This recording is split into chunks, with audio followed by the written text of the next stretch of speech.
कि अमेजन और फ्लिपकार्ट पर, अगर आप अभी तक भी नहीं जानते हैं ना, तो ग्रेट इंडियन फेस्टिवल सेल जिस तरह से 8 अक्टूबर को शुरू हो रही है, ऐसे ही आप किसी को भी देखें, फ्लिपकार्ट के साथ साथ आप देखें 8 से 15 बिग बिलियन डेज करके सेल आ रही है। ये ऐसे दिन होते हैं जैसे ग्रेट इंडियन सेल आ रही, ग्रेट इंडियन फेस्टिवल सेल आ रही है या बिग बिलियन डेज सेल आ रही है।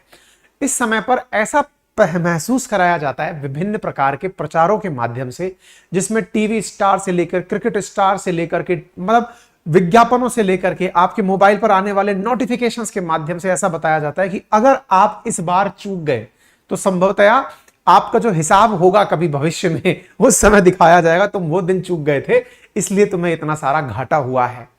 इन सारी प्रकार की सेल्स की अल्टीमेटली क्या स्ट्रेटजी है, मतलब क्यों ये लोग ऐसा करते हैं कि साल भर के माल को रोक कर रखते हैं क्या आज के दिन बेचने के लिए, और बेचते भी है तो सस्ता माल क्यों बेचते हैं भाई, जैसे बिग बिलियन डे आएगा या फिर ग्रेट इंडियन फेस्टिवल सीजन। तो साथियों, अमेजन फ्लिपकार्ट ने अपने सेल की डेट हाल ही में जब से अनाउंस की है, कई लोग तो पिक्चर्स डाल रहे हैं, फोटो डाल रहे हैं, और सब स्पॉन्सर्ड भी हो सकती हैं कि हम बहुत ज्यादा तैयारी करके बैठे हैं, पता नहीं उस दिन क्या हो जाएगा।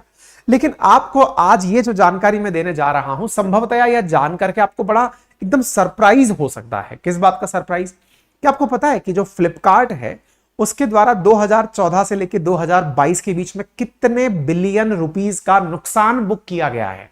आइए मैं दिखाता हूं, इधर देखिएगा आप। यहां पर अगर नोटिस देखें तो इन बिलियन इंडियन रुपीस में यहां पर स्टैटिका का आंकड़ा है कि फ्लिपकार्ट ने -39 बिलियन रुपीस का घाटा बुक किया, यानी कि इन्हें नुकसान हुआ है 39 बिलियन रुपीस। आप इससे अंदाजा लगाइए, जब से कंपनी बनी है लगातार नुकसान में जा रही है। आपको यह बात समझने में एक बार में ऊपर से निकल जाएगी कि यार ये नुकसान उठा करके भी धंधा कैसे चला लेते हैं, यहां तो बेनिफिट में नहीं आते या प्रॉफिट नहीं होता तो लगता है कि इस काम को ही मत करो। ये लोग चला कैसे लेते हैं, आप वो भी जान लीजिए। असल मायने में इन्हें डिस्ट्रीब्यूशन बड़ा करना होता है, मार्केट कैप बड़ा करना होता है। आसान भाषा में समझो तो मान लीजिएगा आप 100 रुपए का व्यापार करते हैं, 100 रुपए का कोई सामान लाए, 101 में बेच दिए, आप 1 रुपए के मुनाफे में हैं।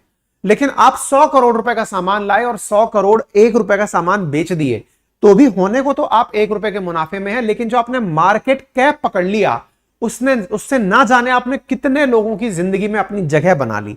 और असल मायने में जितनी भी इस प्रकार की कंपनियां हैं, ये सबका मेजर प्रयास होता है कि आप लोगों के बीच में अपनी रीच बनाना। इनकी रीच ही असल में इनका प्रॉफिट का सबसे बड़ा कारण बनता है। ठीक है, 2022 में अमेजन ने भी अपना $2.7 बिलियन का लॉस शो किया था 2014 के बाद में। ये बड़ा टारगेट है, और सोचकर देखिएगा इनका जो सेल रेवेन्यू था ना कंपनी का, वो $514 बिलियन था। यानी इंडिया का जो एक्सपोर्ट है वो लगभग $800 बिलियन के आसपास होता है। अमेजन वर्ल्ड वाइड $514 बिलियन का माल बेच करके $2.7 बिलियन के नुकसान में रही थी। तो फिर ये कंपनियां चलती कैसे हैं, पैसा कहां से लाती हैं? इन्वेस्टमेंट से आता है। लोग पैसा लगाते हैं इनके ऊपर कि भाई अगर यहां चले गए तो पुलिस सर, ये कंपनी वालों को समझदारी नहीं है क्या? ये अल्टीमेटली इस तरह का व्यापार करते कैसे हैं? इनको अल्टीमेटली आप तक पहुंचना है, मार्केट के ऑप्शंस खत्म करने हैं। मुनाफा तो ये एक दिन में कमा लेंगे। बोले ऐसे कौन से ऑप्शंस खत्म करने हैं इनको, बताते हैं। आपको मालूम होगा, आप में से बहुत सारे लोगों ने आज से पहले कभी ओला या उबर गाड़ी बुक की हो राइड के लिए, या जोमेटो स्विगी से खाना मंगाया हो, तो अपने अनुभव, मात्र 2-3 साल पुराने अनुभवों से आज के अनुभव कंपेयर कीजिएगा। एक जमाना था जब ओला उबर बुक करने के नाम पर आपको इंसेंटिव मिलता था कि 25 रुपए में कहीं भी यात्रा कर लीजिए, या 25 रुपए में आपकी पहली राइड बुक हो जाएगी। ऐसे स्विगी और जोमेटो पर होता था 3 बार खाना मंगाइए, 1 बार फ्री पाइए, या शुरुआती ऑर्डर आपको मात्र 100 रुपए में कितना भी बढ़िया ऑर्डर मंगाइए आपके घर पर डिलीवर हो जाएगा। इन सभी कंपनियों ने एक सबसे अच्छी चीज क्या पकड़ी? पहले कस्टमर की फितरत पकड़ लो, उसे यह बता दो कि मैं तुम्हारी जरूरत हूं। अगर वो एक बार यह बताने में कामयाब हो गए और आपकी आदत में शुमार हो गए, जैसे आज अगर आपको घर से बाहर कहीं जाना हो और आपके पास जाने के लिए साधन का अभाव हो, तो आपका दिमाग तत्काल प्रभाव से ऑनलाइन ओला या उबर पर जाएगा कि देखते हैं यार गाड़ी अवेलेबल है तो इसी से निकल लेंगे। आप आज क्या देखते हैं कि जितना आसान कीमत पर आपको गाड़ियां पहले मिला करती थी, आज उनसे कई गुना बढ़े हुए चार्जेस पर गाड़ियां मिलती हैं। पहले ऐसा होता था कि ओला और उबर में गाड़ी लगाने के लिए लोग अपने लेवल पर यह सोचते थे कि ओला उबर वाले कंपनी वाले गाड़ियों को 5-5 हजार, 20-20 हजार, 30-30 हजार का इंसेंटिव बांटा करते थे कि आप ये इंसेंटिव पकड़िए, हमारे साथ अपनी गाड़ी जोड़िए। और आज हालत ये है कि वो अपनी मर्जी से किसी की गाड़ी लगाते हैं, किसी की हटाते हैं। और तो और जब उनके मन में आती है कि इस गाड़ी को ज्यादा राइड नहीं देनी है क्योंकि ये ज्यादा पैसा कमा रहा है, तो उस राइड को घुमाकर दूसरी गाड़ी को पकड़ा देते हैं। तमाम प्रकार के झमेले, और उस झमेले के अंदर सभी की आवश्यकता बनकर उसको लूटने जैसी कहानी है। ऐसा ही एडटेक में भी हुआ था। एडटेक के अंदर कुछ कंपनियों ने, जो यूनिकॉर्न कंपनियां बनी, उन्होंने भी टीचर्स को ऐसे ही पकड़ा था कि आपको एक क्लास पढ़ाने का इतना रुपया मिलेगा, एक बच्चा लाने का इतना रुपया मिलेगा, बच्चा लाओ बच्चा लाओ बच्चा लाओ। फिर बोले आपको भगा देंगे, आपकी जगह कोई सस्ता टीचर ले आएंगे और उसी से काम चला लेंगे। ऐसा सभी जगह लगभग मार्केट, जो इंडिया का बड़ा मार्केट है, उसे पकड़ने के लिए किया जाता है। अब इसी मार्केट के अंदर जिन्होंने इस मार्केट को इस तरह से सोचने की दिशा दी है, आज हम उन्हीं की बात कर रहे हैं। मार्केट में इस तरह की सोचने की दिशा देने वालों में फ्लिपकार्ट और अमेजन बहुत ऊपर आते हैं। वो कंपनियां जो घाटा बना करके भी मुनाफा कमा जाएं। आप पूछेंगे मुनाफा कैसे कमाते हैं? आपके पास जरूरत बन जाए एक दिन, जब पूरी तरह से ये दोनों कंपनियां इंडिया में, फ्लिपकार्ट और अमेजॉन द्वारा आप लोगों की लगभग पूरी जरूरतें पूरी की जा रही हैं। मतलब आप यह समझ लीजिए कि ये लोग अपने लेवल पर अगर समझें तो आपको बस गाड़ियां ही घर पर डिलीवर करना इनसे छूटा होगा, अदरवाइज जो प्रोडक्ट अलाउड है ये आपके घर डिलीवर कर देंगे। अल्टीमेटली क्या चाहते हैं ये चाहते हैं कि जो दुकानदार दुकान लगा लगा के, छोटे छोटे दुकानदार बैठे हैं, ना जाने कितने लोगों का लघु उद्योग, कुटीर उद्योग, छोटी छोटी दुकानों के माध्यम से चल रहा है, उस पर ताला लगा दो। ये बड़ी कंपनियों का, मतलब ईस्ट इंडिया कंपनी भी कभी इसी तरह से सोचा करती थी कि इंडिया पहुंचो, इनकी जरूरत बन जाओ, सस्ते में माल इनको दो, इसके बाद ये अपनी दुकानें बंद कर देंगे, हम पर पूरी तरह निर्भर हो जाएंगे। ये ऑनलाइन के सेक्टर में जितनी भी कंपनियां आई, इन सब ने ऑलमोस्ट एक ही प्रकार से कि जितने भी छोटे व्यापारी हैं इनको खत्म करो, टेक्नोलॉजी के माध्यम से सब पर राज करो। एक ऑफिस बनाओ बढ़िया सा, वहां पर बढ़िया बढ़िया टेक्नोलॉजी के लोग बिठाओ, बढ़िया इंटरनेट की व्यवस्था, बढ़िया सॉफ्टवेयर डालकर सारा कंट्रोल पढ़े लिखे लोग अपने लेवल पर करके स्थापित साइड में हट जाते हैं। ये लोग कुछ पैदा नहीं करते हैं, मार्केट प्लेस बनाकर चल रहे हैं। जैसे कुछ यूनिकॉर्न जो एडटेक में थी, वो क्या करती थी कि हम तो केवल चैनल देते हैं, पढ़ाने के लिए टीचर है, पढ़ने के लिए बच्चा है, हम तो प्लेटफॉर्म है। ऐसे ये लोग भी बोलते हैं, हम तो केवल प्लेटफॉर्म है, हमारे ऊपर माल बेचने कोई आता है, खरीदने कोई आता है, हम तो प्लेटफॉर्म है। और प्लेटफॉर्म कह करके इन्होंने ना जाने कितने दुकानदारों की दुकानें बंद करा दी, ऐसे ही ना जाने कितने लोगों का कैरियर खराब कर दिया, कितने ही लोगों का बहुत कुछ उल्टा सीधा इन सारी चीजों में हुआ। इन्हीं चीजों में जो सबसे पहला कारण निकल कर आता है कि ये लोग सेल के नाम पर फ्रॉड कैसे करते हैं, अगर वो मैं आपके साथ में रखूं तो सबसे पहला पॉइंट निकल कर आता है कि ये लोग आप लोगों के बीच में सबसे पहले फियर ऑफ मिसिंग आउट का, फोमो का एक मतलब शूडो वहम पैदा करते हैं कि देखिए आपको अगर इस समय पर ऑफर नहीं मिला तो सोचिए अगला ऑफर साल भर बाद आएगा। इस प्रकार से आपके मोबाइल के अंदर नोटिफिकेशन आने लग जाएगा, 4 दिन बचे हैं, आपके लिए ऑफर आने वाला है, और 4 दिन के अंदर आप पूरी तरह से साइकोलॉजिकली प्रिपेयर हो जाइए। अब इससे क्या फर्क पड़ता है, आज हर बच्चे के हाथ में लगभग, जिसके पास थोड़ी समझ है उसके पास इंटरनेट भी पहुंच गया है। ऐसी स्थिति में उसके पास नोटिफिकेशन के माध्यम से उसके अंदर ये जिज्ञासा पैदा करना कि भाई पता नहीं तुम्हारी जरूरत की कौन सी चीज हमें आपको ऐसी दे देंगे जो इतने सस्ते में होगी। तो इनके माध्यम से ये लोग जो करते हैं वो सबसे पहले आपके अंदर एक डर का भाव पैदा करते हैं कि यदि ये खो गया, ये मौका चला गया तो आपके पास बहुत बड़ा नुकसान हो जाएगा। इसके साथ साथ ये आपको सेल के माध्यम से, क्योंकि अल्टीमेटली ये फ्रॉड है या आपकी बेनिफिट की चीज है, तो आप समझते चलिएगा कुछ पॉइंट्स के माध्यम से, जैसे आपको ये डराना कि ये माल खत्म हो रहा है। दूसरा, कुछ प्रोडक्ट्स को आप देखिएगा तो उसके नीचे ना टाइमिंग चल रहा होता है कि 2 घंटे बचे हैं, ये सेल एंड होने वाली है। कुछ प्रोडक्ट के नीचे लिखा आ रहा है प्राइस अभी नीचे है, जल्दी ही इसके प्राइस बढ़ जाएंगे। कई जगह आपने देखा होगा, कई मोबाइल का माहौल बनाया जाता है, साल भर माहौल बनाया जाता है, 15 मिनट के अंदर वो मोबाइल एकदम खत्म। भाई साहब, ऑर्डर जब बुक हो रहे हैं तो आपको पता है कि कितने लोग इसके अंदर इंटरेस्टेड हैं, लेकिन आप उसकी आर्टिफिशियल स्कार्सिटी, कमी पैदा करते हैं, जिससे लोगों के बीच चर्चा पैदा होती है क्या कि यार ये माल आया था और ये खत्म हो गया, इतने लोग टूटकर इस पर पड़ चुके थे।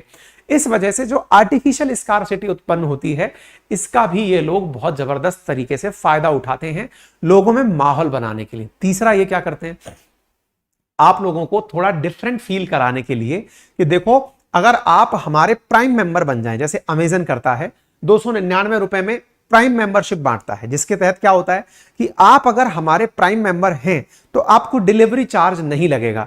ऐसा करके आपके साथ ये बहुत सारा पैसा इनडायरेक्टली अपने पास ले लेते हैं। आपको ये समझ में आना चाहिए, एक बहुत बेसिक सा कंसेप्ट है, ये लोग इतना सस्ता माल बेच कैसे लेते हैं। एक सिंपल सा कैलकुलेशन समझते हैं। आप में से कई लोगों ने देखा होगा, अगर नाइकी का एक जोड़ा जूता है जो आप खरीदने नाइकी के शोरूम में गए, संभवतया वो 4000 रुपए का वहां मिल रहा है, 6000 रुपए का वहां मिल रहा है, ये लोग संभवतया उसे 5500 रुपए का दे देंगे, आपके लिए 5100 रुपए का मिल जाएगा। आपको लगेगा यार कितना सस्ता मुझे मिल गया। आपको सस्ता मिला, एज ए कस्टमर आपको बड़ा मुनाफा हुआ, लेकिन इन्होंने सस्ता कैसे दिया, अब उसको समझते हैं। देखिए, अगर नाइकी का शोरूम है, जहां भी शोरूम लगा हुआ होगा वह जगह शहर की कोई प्राइम लोकेशन होगी, बड़ा शोरूम होगा, लगभग उस शोरूम की कीमत 3-4 करोड़ रुपए होगी, उसका किराया 3-4 लाख रुपए होगा, 5-7 लोग वहां पर एनी टाइम काम करने वाले होंगे, लगभग 8-10 मतलब कम से कम नहीं तो 50-60 लाख रुपए का तो वह सामान भर के बैठा होगा, तब जाकर के एक शोरूम करंट रनिंग स्थिति में बनकर आता है। ये लोग क्या करते हैं, ये कहीं दूर दराज में अपना एक वेयर हाउस बना लेते हैं, गोडाउन बना लेते हैं कि भाई हमारा माल यहां रखा हुआ है, आपका ऑर्डर आया, इन्हें किसी भी प्रकार की कोई प्राइम लोकेशन नहीं लेनी है, ऑनलाइन ऑर्डर आया, ऑनलाइन ऑर्डर वहीं से सीधा के सीधा डिस्पैच हो गया। बड़े लेवल पर सारा काम होता है, तो अल्टीमेटली जो कॉस्ट है प्रोडक्ट को बेचने में, जो दुकान की कॉस्ट है वो इनकी बच जाती है, और वह बची हुई कॉस्ट ये सस्ते दामों में कस्टमर को उपलब्ध कराते हैं। लेकिन क्या आपको लगता है अगर ऐसा ही होगा तो क्या नाइकी को यह समझ में नहीं आएगा कि दुकान खोलना हमारे लिए गलत है? इसी वजह से एक नया ऑप्शन क्रिएट किया गया, और वो क्या हुआ, ऑप्शन ये क्रिएट किया गया कि नाइकी वाले अपने प्रोडक्ट को, या कोई भी कंपनी XYZ आजकल डिफरेंशिएट करने लगी हैं। डिफरेंशिएट कैसे? जो माल शोरूम में मिलेगा वो आपको ऑनलाइन नहीं मिलेगा, उसके आर्टिकल में चेंज कर देंगे, उसके मॉडल में चेंज कर देंगे। ऑनलाइन का माल अलग है और दूसरा ऑफलाइन का माल अलग है। और इसका क्या फायदा होता है? इसका फायदा होता है शोरूम भी चलता रहता है और आपकी कमी की पूर्ति भी होती रहती है। लेकिन इसकी एवज में जो फ्रॉड होता है वो क्या होता है? जो ऑनलाइन माल आपको बुक किया जा रहा है, ये लोग बोलते क्या हैं कि हम लोग तो कुछ नहीं है साहब, हम लोग तो एक प्लेटफॉर्म है, मान लीजिए ये प्लेटफॉर्म है, यहां पर ये व्यक्ति तो बेचने वाला है और ये व्यक्ति खरीदने वाला है। अब होता क्या है, जो बेचने वाला व्यक्ति है ना, वो प्लेटफॉर्म के ऊपर बेचने आया है। मान लीजिए कि एक कोई प्लेटफॉर्म वेबसाइट है जहां पर ये बेचने आया है, इसका नाम है XYZ प्राइवेट लिमिटेड। एक और कंपनी है जिसका नाम है ABC प्राइवेट लिमिटेड। एक का नाम है FGY नाम से एक कोई कंपनी है जिसका नाम से वो प्राइवेट लिमिटेड। ये कंपनी अपना माल बेचने आई है, तो ये क्या करते हैं, अपने लेवल पर यह कह देते हैं कि इस कंपनी ने हो सकता है फर्जी माल बनाया हो, हमने तो फर्जी नहीं बेचा। लेकिन असल मायने में चूंकि विज्ञापन प्लेटफॉर्म का हुआ है, इसलिए आप तो प्लेटफॉर्म के ऊपर जिम्मेदारी रखते हैं, आप इन लोगों को नहीं जानते। लेकिन ये आपका क्या गलत फायदा उठाते हैं, आप चाहे किसी को मत जानो, ये आपसे ये कहकर जब आप कंप्लेंट करने जाएंगे ना कि आपका माल डिफॉल्टेड निकल आया, आपके माल में कमी निकल आई, तो ये केवल एक लाइन बोलकर पल्ला झाड़ लेते हैं कि साहब हमारी कोई गलती नहीं है, क्योंकि जो बाकी कंपनियों थी हम उनको आपके पास माल सप्लाई करने के लिए भेजे थे। कुछ एग्जांपल्स दिखाऊंगा जिससे आपको ये बात और अच्छे से पता चलेगी। अभी जैसे फ्लिपकार्ट ने क्या किया है, अपने लेवल पर कहा है कि 32,999 रुपए में वो आईफोन देगा। अब आईफोन देगा तो लोगों में एक क्यूरोसिटी बन गई कि यार आईफोन इतना सस्ते में मिलेगा तो हम भी पहुंचेंगे। ऐसी स्थिति में इन्होंने एक तरीका रख दिया। क्या रख दिया कि आप लोगों को वो तभी मिलेगा जब 2000 रुपए का पहले एक एंट्री वाउचर कटा लोगे। मतलब पहले 2000 रुपए जमा कराओ फ्लिपकार्ट में, फिर आप उस वाली लाइव शो के अंदर एंट्री करो, तब जाकर के आपको यह प्रोडक्ट मिलेगा। और हां, वो 2000 रुपए आपके एडजस्ट हो जाएंगे इस प्राइस के अंदर। इस प्रकार से इन लोगों के द्वारा अपने अपने लेवल पर लोगों को पकड़ के रखने के ऑफर चलाए जाते हैं। इसके साथ साथ ये कई बार कुछ इस प्रकार का खेला भी करते हैं वेबसाइट पर, क्योंकि आप लोग जब वेबसाइट ढूंढ रहे होते हैं तो ये वेबसाइट पर आर्टिफिशियल प्राइस बढ़ाना शुरू करते हैं, प्राइस में इन्फ्लेशन डालना शुरू करते हैं आर्टिफिशियली कैसे करते हैं? ये ई कॉमर्स वेबसाइट पर जब आप जाते हैं तो आपको दिखने लगेगा कि वहां की जो MRP है ना, वो बढ़ा दी गई है। जैसे एक एग्जाम्पल बहुत ज्यादा वायरल हुआ था, ये खबर है अक्टूबर 2021 की। जैसे अभी अक्टूबर चल रहा है, ऐसे ही 2021 में भी फ्लिपकार्ट का एक बिग बिलियन डे चल रहा था। उस समय पर कोई प्रोडक्ट इस प्रकार से दिखाया गया था, कोई सैमसंग का मोबाइल था, 23,999 रुपए का यह वेबसाइट पर दिखाया गया। आर्टिफिशियली प्राइस इसकी हाई कर दी गई, आर्टिफिशियल हाई कर दी गई। आप पहुंचे देखने के लिए कि यार ये तो फोन बहुत महंगा है। अच्छा, लेकिन जब आप सैमसंग की वेबसाइट पर जाकर इस फोन की कीमत तलाशे तो यहां पर यह फोन 17,999 रुपए का दिखाई दे रहा था। वहीं जब सेल आई तो सेल में इस फोन को इन्होंने 18,999 का बेचा, यानी पहले सेल से पहले प्रोडक्ट्स की प्राइस बढ़ा दी गई। फिर जब सेल आई, सेल के अंदर घटाने के बाद भी जो ओरिजिनल साइट पर प्राइस है उससे तो ज्यादा में ही इसको बेचा गया। यानी ओवरऑल आपको तो दिखा दिया कि देखो हमने इतना % प्राइस ड्रॉप किया है, लेकिन इसका मुनाफा ये लोग सीधा सीधा निकाल करके ले गए। इसका जो मामला है ये बहुत ज्यादा चर्चा में भी रहा था। इसी प्रकार से बिग बिलियन डे के नाम पर अगर आप कभी भी जाकर देखेंगे तो कोई भी फोन आप सर्च मारकर देखें, अभी 15,999 मान लीजिए रेट दिखा रखी है, इसका प्राइस काट कर ये 12,999 दिखा रहे हैं। इससे क्या होता है ना कि आपको लगता है इतना बड़ा प्राइस था, मेरे लिए इस सेल में इसको घटाकर सस्ते में दिया जा रहा है। आपको ये फील दिलाने के लिए ये लोग काम करते हैं। अगर आप इस बात की इनसे शिकायत करते हैं तो इनके द्वारा कहा जाता है कि हमने तो ये ऑफर के समय पर रखा था, हमें इसके बारे में कोई जानकारी नहीं है। अच्छा, इसके अंदर जो फ्रॉड वाला कंसेप्ट है वो क्या है? कुछ लोगों का बहुत ज्यादा इस मामले में मतलब पॉइंट रहा है कि ये लोग कई बार सेल के अंदर डिफेक्टिव माल बेच देते हैं। डिफेक्टिव, जैसे अभी आईफोन के बारे में पता चल रहा है कि 32,999 का आईफोन बिक रहा है, ऐसे ही ये लोग डिफेक्टिव जितने भी मोबाइल के पीस हैं या डिफेक्टिव जूते चप्पल या बर्तन जो भी बेचने हैं इनको, ये डिफेक्टिव माल बेच देते हैं। और माल बेचने के बाद अगर आप इनकी कंप्लेंट करते हैं तब तक इनका ऑफर खत्म हो चुका होता है। ऑफर खत्म हो चुका होता है, फिर आप जब प्रोडक्ट रिटर्न करते हैं तो ये प्रोडक्ट के नाम पर कह देते हैं कि ये तो अब बंद हो गया, अगर आपको चाहिए तो नया माल महंगा है, अगर आपको चाहिए तो वो महंगे दाम पर मिल जाएगा। तो डिफेक्टिव पीस को ही व्यक्ति रखने के बारे में सोच लेता है कि चल यार कोई बात नहीं, डिफेक्ट है छोटा सा ही सही, मैं इसको अपने पास रख लेता हूं। ऐसा करके ये सेल के अंदर डिफेक्टिव माल को भर भर के निकालते हैं। ऐसे n number of example social media पर आपको मिल जाएंगे जहां लोगों को भर भर के डिफेक्टिव माल भेजे गए। मोबाइल के अंदर हो या ईयरफोन के अंदर हो या फिर किसी भी प्रकार का कोई सजावटी आइटम हो, इसमें काफी सारे डिफेक्टिव माल्स की काफी ज्यादा ट्वीट सोशल मीडिया पर आपको मिल जाएंगे। इसी तरह से कई लोगों के साथ तो इतना फ्रॉड हुआ है कि जो माल उन्होंने मंगाया उस माल के स्थान पर कुछ और ही निकल आया। अच्छा, इस बीच में लेकिन इनकी भी अपनी शिकायत रहती है। किनकी? फ्लिपकार्ट और अमेजन वालों की। ये क्या कहते हैं कि लोग माल मंगा तो लेते हैं, मंगा करके प्रोडक्ट लेने के बाद उसको फर्जी माल के रूप में रिप्लेस कर देते हैं। अब ये क्या कहानी है? आपने कई बार देखा होगा, इनके द्वारा एक ऑप्शन चलाया जाता है कि आप पहले माल ले लीजिए, पे बाद में कर दीजिएगा। ठीक है, कुछ लोग माल मंगा लेते हैं पे बात करने के लिए। ठीक है, माल आ गया, माल आने के बाद में माल को रिफंड करने के लिए इन्होंने जैसे ही सामान लौटाया उसमें ओरिजिनल की कॉपी डाल दी। अब जो आपके पास में लड़का लेने आया था सामान, आपका लौटते वक्त ऑर्डर लेने आया था, उस ऑर्डर में कुछ लोग क्या करते हैं जो इनसे भी समझदार हैं, वो क्या करते हैं, नाइकी का जूता मंगाए थे, एक फर्जी नाइकी मार्केट से ले आए। अब फर्जी नाइकी ले आए, फर्जी नाइकी लगा करके उसको धर दिए डब्बे में, और असम का नाम से फेस्टिवल आएगा अमेजन और फ्लिपकार्ट का। ये लोग अब कहते हैं कि हमने इतना सस्ता माल बेचा। क्यों बेचा भाई? आपका माल बिक नहीं रहा था, या फिर आप कस्टमर्स का वाकई में भला करना चाहते हैं? भला करना चाहते हैं तो फिर इतनी सारी शिकायतें क्यों आती हैं? असली नाइकी जो आया था वो तो अपने पास रख लिया, फर्जी नाइकी दिखा के फोटो में देखिए माल फर्जी निकल आया, और वह माल जो है वापस रिफंड करके रिफंड क्लेम कर लेते हैं। तो ऐसा इनके साथ भी काफी ज्यादा फ्रॉड होते हैं, आम जनता के द्वारा इनके साथ भी काफी फ्रॉड किए जाते हैं, ऐसा फ्लिपकार्ट वालों का भी कहना है। लेकिन अब इनमें से क्या सही क्या गलत ये तो नहीं पता, लेकिन किसी आदमी के पास फ्लिपकार्ट की तरफ से फर्जी माल रखा हुआ आ जाए, ऐसे मामले, या अमेजन की तरफ से या किसी भी ऑनलाइन कंपनी की तरफ से माल रखा हुआ आ जाए, ऐसे मामले भी बहुत निकल कर आते हैं। इनमें से काफी सारे लोगों ने अपने लेवल पर ट्वीट्स भी इसके बारे में किए हुए हैं। इनके द्वारा और क्या कार्य किया जाता है, जिस बारे में हम चर्चा कर रहे हैं कि बिग बिलियन डे या जितनी भी सेल आती हैं इनको आप सही समझ के करें। इसलिए करें क्योंकि यहां पर कई तरह के स्कीम चलाई जाती हैं आपको लपेटने के लिए। इनमें से एक ऑप्शन ये आता है जैसे शिपिंग चार्जेस, कि माल आपने इतने का खरीदा, इतने का आपके ऊपर शिपिंग चार्जेस लगेगा। वो भी एक हिडन अमाउंट है जो आपसे लिया जाता है। कई बार आपको ऑफर दिया जाता है कि इस पर आपको कैशबैक मिलेगा, इतने का माल खरीद लीजिएगा, इतने का कैशबैक मिलेगा। कैशबैक ढूंढने निकलते हैं तो क्या मिलता है, आपको कुछ कूपन दे दिए जाते हैं। और वो कूपन कैसे होते हैं कि अगर आप प्यूमा का जूता खरीदेंगे तो 15% ऑफ मिल जाएगा, आप नाइकी का खरीदेंगे, आप किसी का कुछ और खरीदेंगे, आपको इतना % ऑफ मिल जाएगा। तो कूपन कोड की आड़ में भी ये लोग आपको डिस्काउंट दिखा करके अपनी तरफ से बेवकूफ बनाने का कार्य करते हैं।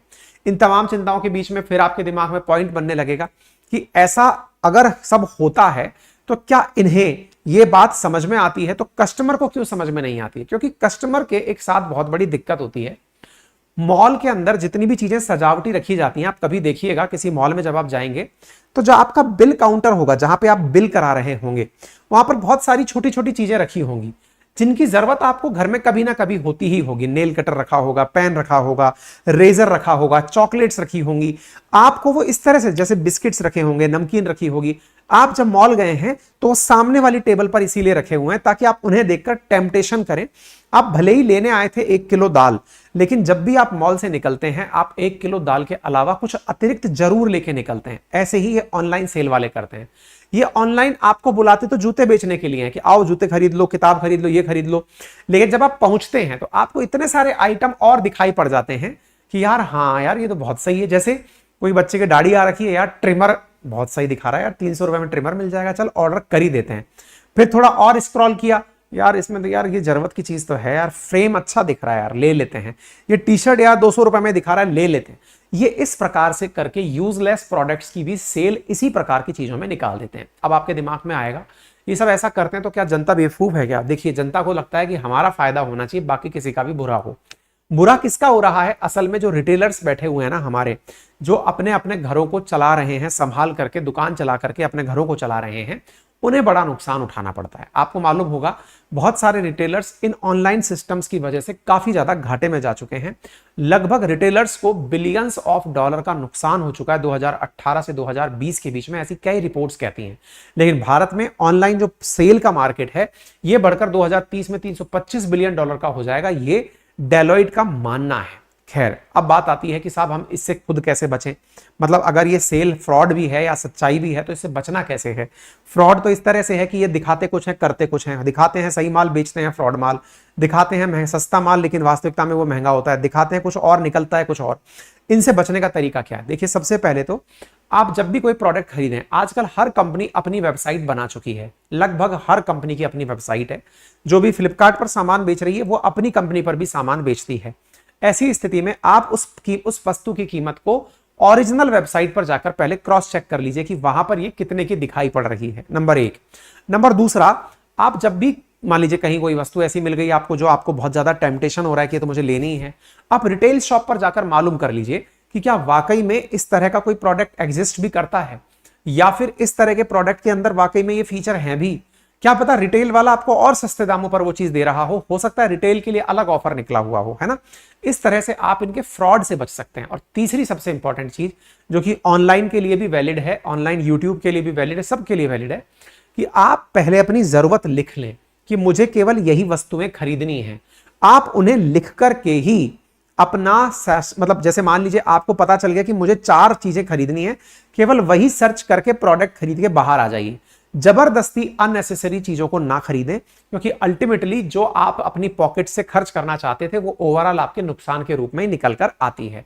लेकिन हाल ही के दिनों में एक चीज और देखी गई, और वो क्या है? आप में से बहुत सारे यंग लोग आजकल क्रेडिट कार्ड का शौक पालने लगे हैं। क्रेडिट कार्ड सस्ते में उपलब्ध हो जाता है, आपके पास अगर अकाउंट में थोड़ा बहुत पैसा है तो आपको क्रेडिट कार्ड दे देते हैं। ये लोग आजकल आप लोगों को फ्लिपकार्ट या अमेजन जैसे ऑनलाइन प्लेटफॉर्म्स बाई नाउ पे लेटर का ऑप्शन देते हैं, अभी खरीदो बाद में पे कर देना। इसके अंदर बहुत बड़ा फ्रॉड चलता है। वो क्या चलता है? असल में फ्रॉड नहीं है, बच्चों को इस बारे में ज्यादा जानकारी तो होती नहीं है कि मान लीजिए कि मैंने पेमेंट नहीं किया तो क्या होगा। असल में आप पेमेंट नहीं करते तो आपका क्रेडिट स्कोर बिगड़ जाता है। क्रेडिट स्कोर बिगड़ जाता है मतलब आपको जो असल मायने में सिबिल स्कोर काम आता है बाद में लोन लेने के, या क्रेडिट कार्ड इशू होने के बाद कभी लोन अकाउंट चालू कराना हो, किसी बैंक में अपनी साख बढ़ानी हो, वहां पर ये आपको रेड लिस्ट में डाल देते हैं और आपको पता ही नहीं चलता आपका कितना बड़ा नुकसान हो गया जब आप बड़े बने। इसलिए बाई नाउ पे लेटर का अगर आप ऑप्शन यूज कर रहे हैं तो वो तारीख ध्यान रखें जो क्रेडिट कार्ड के अंदर आपने डेडलाइन ले रखी है, अदरवाइज आप उसके चपेटे में आकर अपना बहुत बड़ा नुकसान कर सकते हैं, क्योंकि क्रेडिट कार्ड बहुत महंगे इंटरेस्ट पर आपसे पैसा वापस वसूलता है। ठीक है, ये था एक जरूरी सेशन जो उम्मीद है आप लोगों के लिए जानकारी पूर्वक काम आएगा।